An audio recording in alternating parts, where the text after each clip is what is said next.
Ito ang mga totoong biktima. Inihayag na po ni Attorney Col Minares, Nery Col Minares, na ang talagang naging biktima ay mga mamamayang Pilipino nung panahon ni Duterte.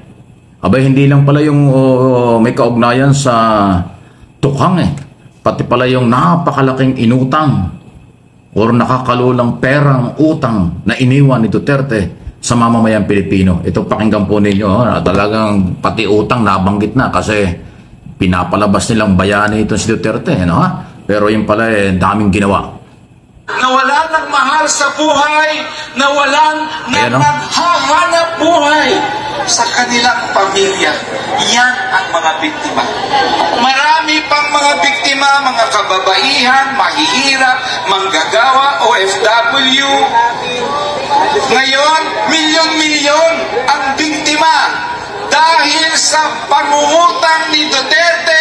Trilyon-trilyon, 6 trillion pesos inutang niya. Kakargahin natin lahat, kakargahin ng susunod na henerasyon ng mga Pilipino. Sila ang biktima.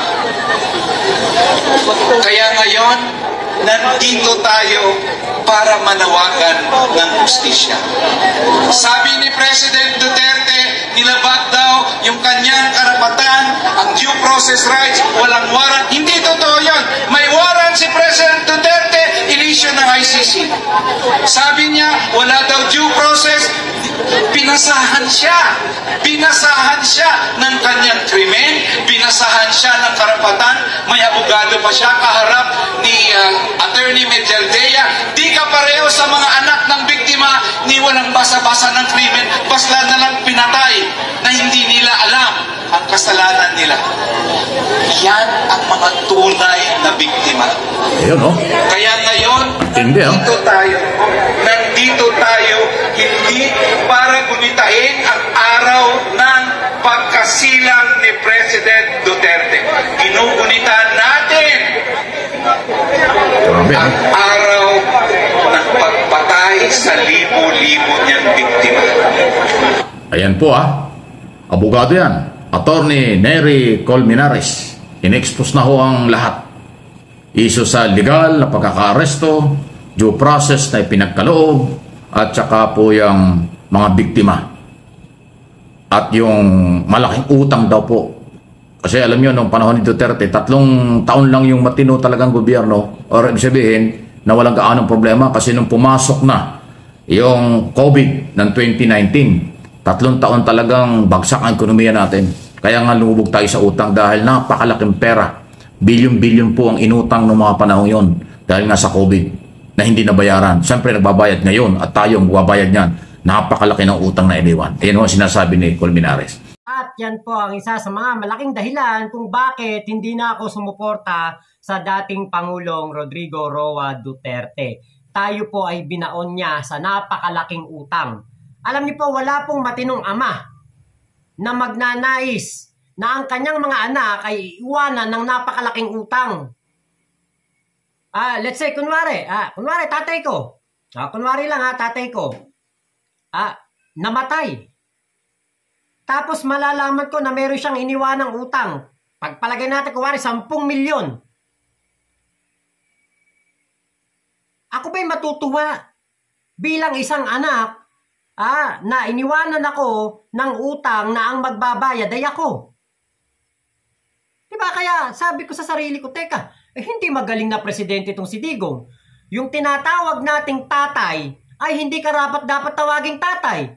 Dahil kung siya ay isang mabuting ama sa kanyang mga anak, hindi niya hahayaan na tayo ay mabaon sa utang. Nilukob niya na nga ng napakadilim na bahagi ng ating bansa nung siya ang presidente. Pinadilim niya ang buhay ng mga Pilipino dahil sa takot na matukhang. Tapos binaon pa tayo sa utang. Yan po ang isa sa dahilan kaya ako umali sa pagsuporta kay Digong. Nung una, sinusuportahan ko pa siya Nakikinig pa ako sa kanya. Pero nung tumagal na puro yabang na lang to, puro bunganga na lang to. Kaya to, nagagalit kay PBBM at kinokontra ang ginagawa ni PBBM Kaya tinatawag na bangag, kaya tinatawag na may adik tayong presidente, kasi para hindi makita ang kanyang mga kabulastugan. Kasi mapapaisip ka, teka, panahon ng pandemya, sa halip na makamura tayo sa face mask, nilipat pa yung budget sa DBM, mas napamahal pa. Panahon ng pandemya, mas pinili niya ang bagong kumpanya na Parmali na mag-supply ng mga COVID supplies sa ating gobyerno. Samantalang napakaraming kumpanya ng mga Pilipino na mas qualified para maging contractor sa gobyerno, pero mas pinili ni Digong ang kumpanya ng mga Tsekwa. Kala natin nagkaroon tayo ng presidente na anti-oligarch. Tuwan-tuwa pa tayo. Ay, ito makamasa si Digong. Tapos yung pala, ang kinakampihan pala niya, anti-oligarch nga siya. Kasi si Lucio Tan nga, di ba? Siningil niya sa napakalaking utang nito sa NAIA. Di ba? Pinahiya niya nga yan sa isang event Sinisingil niya si Lucio Tan. Kaya mga Pilipino, yes! Meron tayong presidente, anti-oligarch.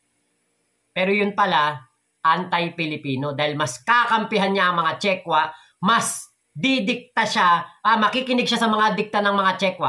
Bakit? Saan ka nakakita? Pilipino tayo, pero ang economic advisor natin, Tsekwa.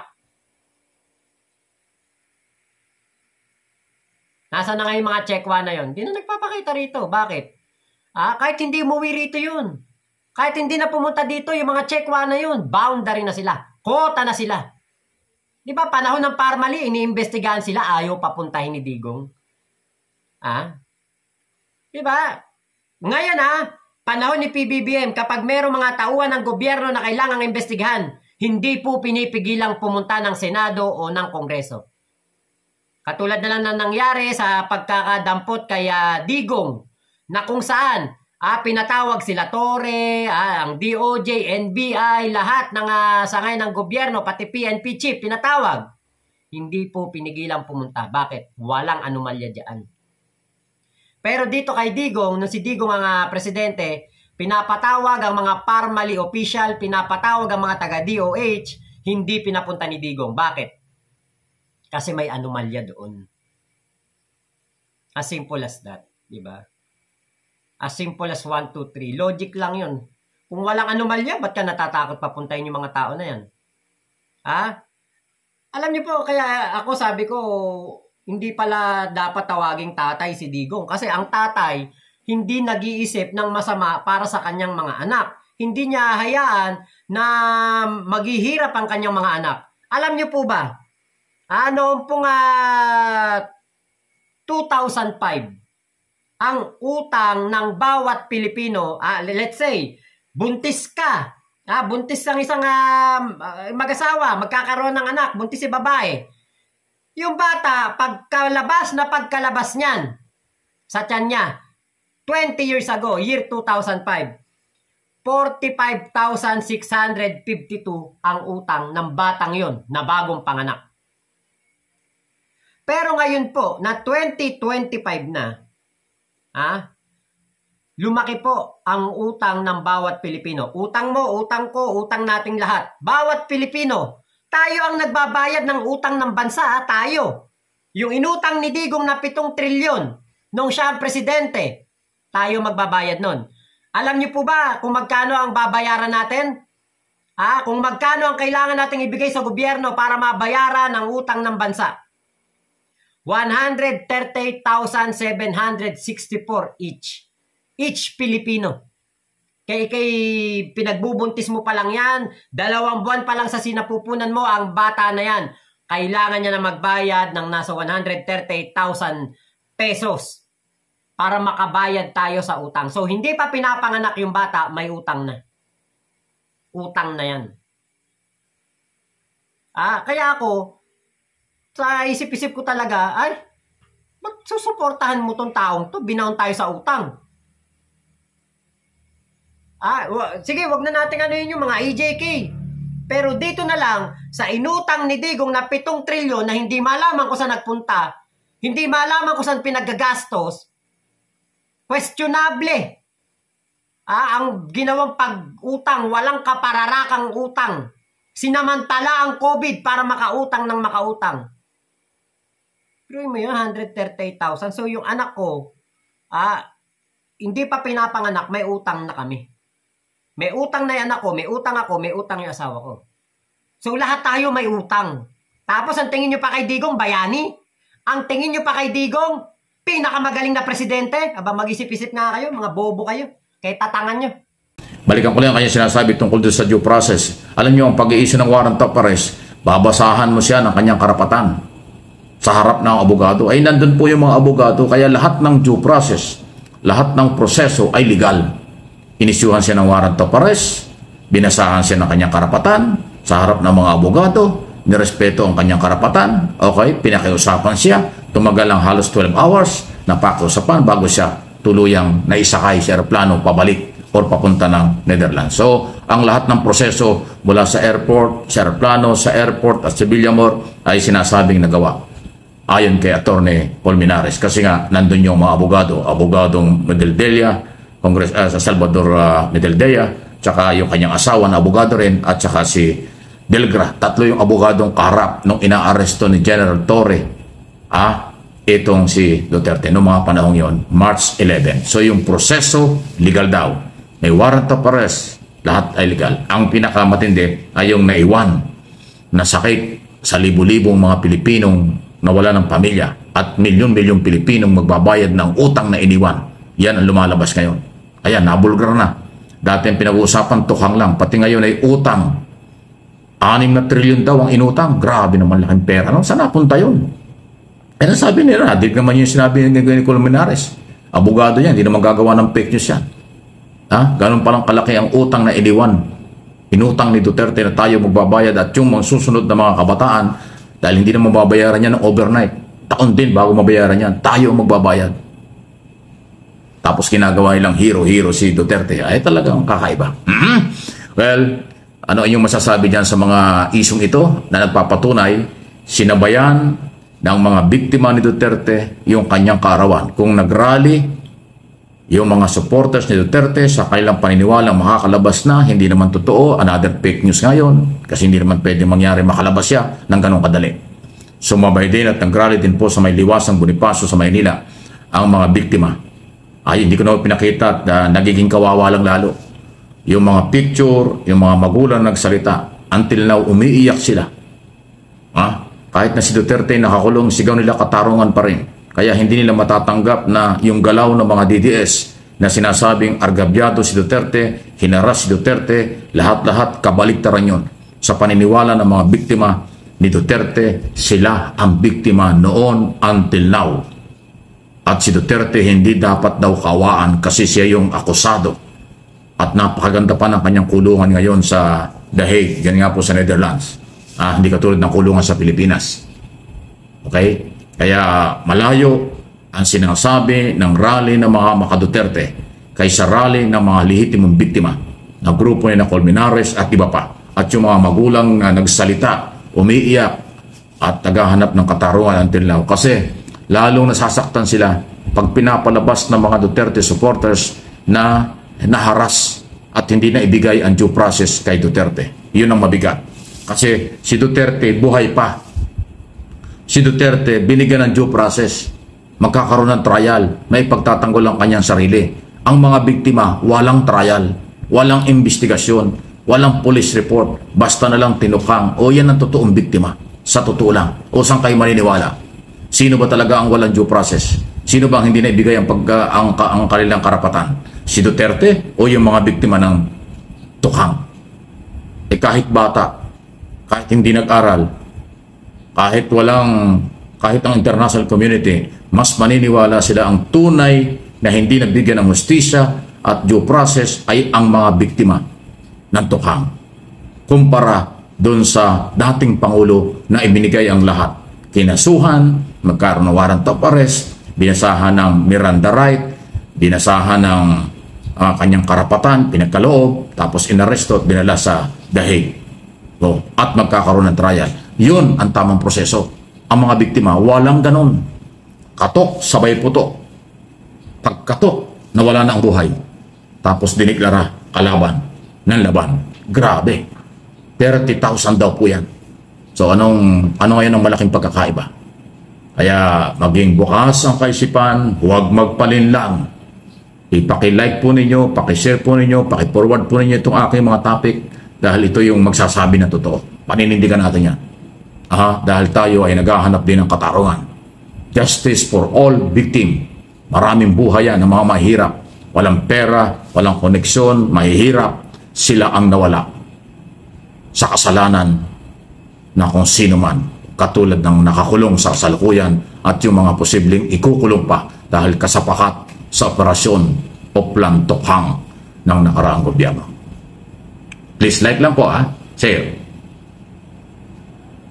Saklapan nito, ang anak ni Digong na vice-presidente natin, dina-downplay po at minamalit po ang mga ebidensya na ibinigay doon sa ICC ng mga biktima. Bakit daw 181 pieces lang daw ang binigay na ebidensya? Sabi daw po ng media ay nasa 30,000 ang naging biktima ng EJK.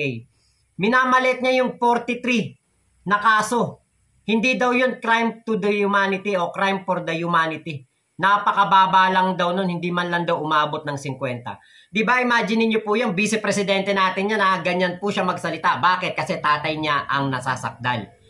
Tatay niya ang nakasuhan. So, syempre, diba, mamalitin niya yung mga ganung bagay.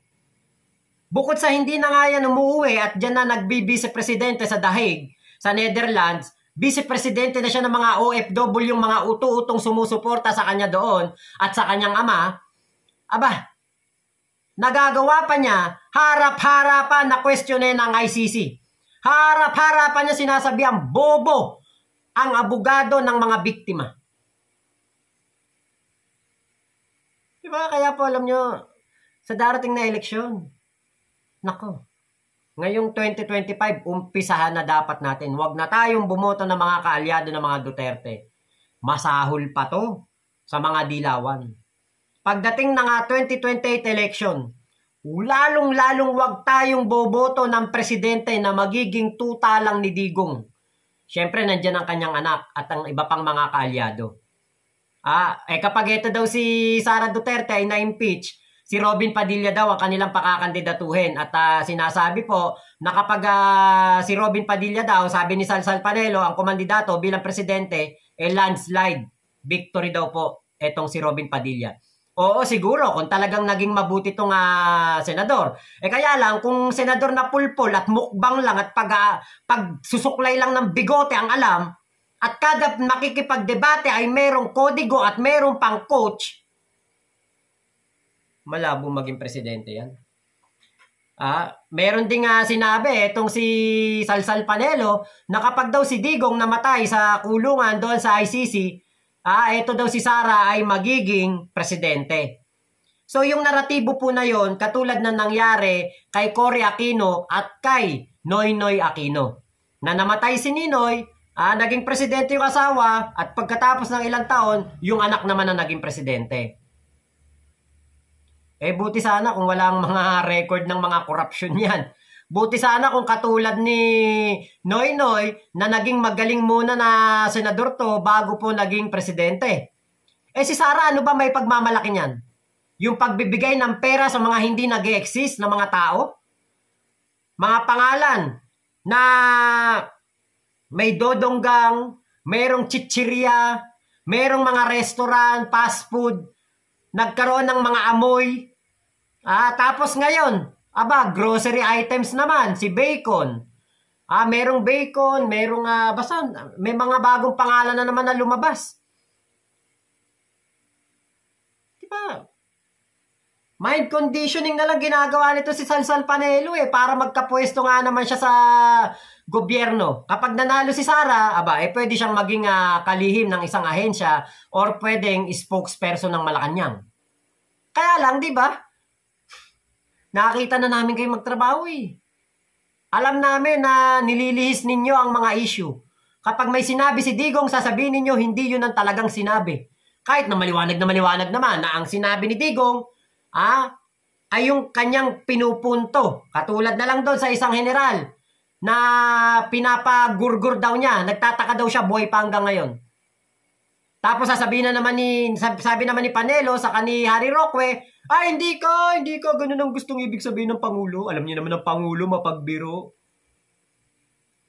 Diba? Hindi na lang. Malabo. Ngayon, nakikita na ng mga Pilipino kung sino talaga nagtatrabaho. Kitang-kita na natin. Yung ating presidente na sinasabing weak, tamad, walang kwentang presidente, andito sa Pilipinas nagtatrabaho. Andito sa Pilipinas, kumikilos, gumagawa ng mga magiging mabuti sa ating mga kababayan. Pero yung vice-presidente natin nasaan? Nandun sa dahig.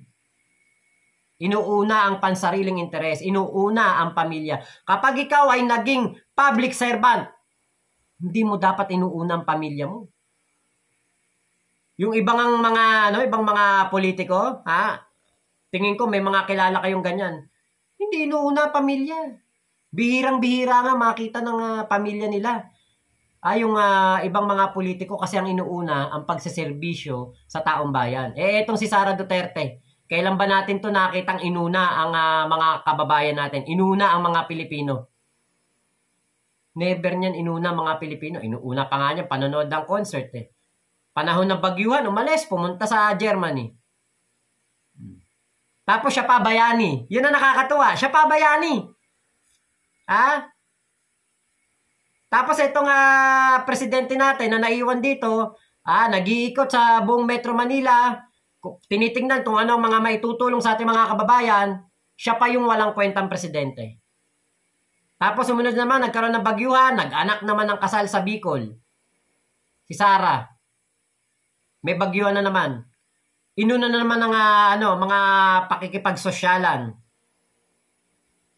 Tapos yung ating presidente nandito sa Metro Manila, nagtatrabaho, kumikilos. Tapos wala na naman daw kwenta ang presidente. Samantalang yung vice-presidente nandoon sa Bicol, siya pa yung pinapalakpakan at napakagaling daw ng pagresponde sa mga sakuna. Ganyan po sila mambaluktot ng mga tunay na pangyayari. Ngayon, paano mo masasabing magaling na vice-presidente si Sara? Kaya nga sabi niya, di ba? Taang Pilipinas daw papunta na sa dumpster. Bakit? Kasi bulag siya. Hindi niya naman nakikita ang nangyayari sa Pilipinas Sila ang pumunta sa dumpster. Sila napunta sa basurahan dahil sa mga mali nilang ginawa noong sila ang nasa seat of power.